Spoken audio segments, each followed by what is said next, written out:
Hey everyone! Welcome back to another exciting episode of our DIY science series. Today I'm going to show you how to turn simple vinegar into something super cool hot ice. Yes, you heard that right. Hot ice.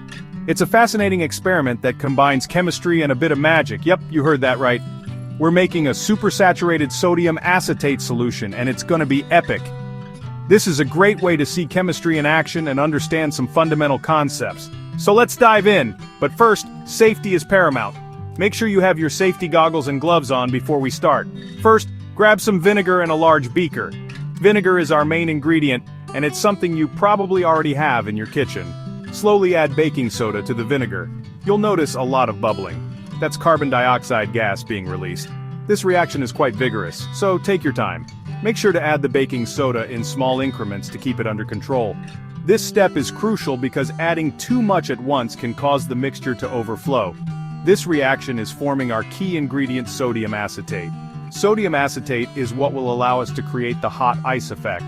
Now we need to concentrate our solution. This means we need to remove some of the water to make the solution supersaturated. Place the beaker on a hot plate and heat it up to boiling.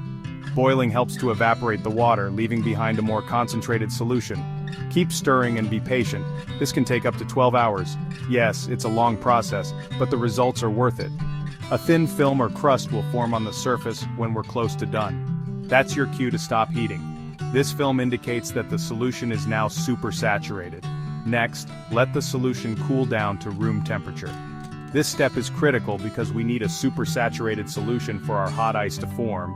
This cooling process can take a few hours, so be patient. The solution needs to be completely cool before we move on to the next step. Once it's cool, pour the solution gently onto a small amount of solid sodium acetate crystals. These crystals act as a seed for the crystallization process. Watch closely, this is where the magic happens. As soon as the solution hits those crystals, rapid crystallization occurs. As soon as the solution hits those crystals, rapid crystallization occurs. You'll see a tower start to form, and you might even feel some heat. You'll see a tower start to form, and you might even feel some heat. This is because the crystallization process is exothermic. It releases energy in the form of heat. That's because this crystallization process is exothermic. It releases energy in the form of heat. It's the same principle behind those instant heat packs you might use in the winter. It's the same principle behind those instant heat packs you might use in the winter. Pretty cool, huh? This whole experiment is a fantastic way to see chemistry in action. From the reaction of vinegar and baking soda to the concept of supersaturation and exothermic reactions, it's all happening right before your eyes. This whole experiment is a fantastic way to see chemistry in action.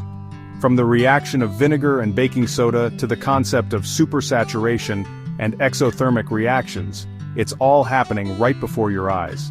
From the reaction of vinegar and baking soda to the concept of supersaturation and exothermic reactions, it's all happening right before your eyes. But remember, safety first. But remember, safety first. Always wear your safety goggles and gloves when handling chemicals and heating solutions. Always wear your safety goggles and gloves when handling chemicals and heating solutions.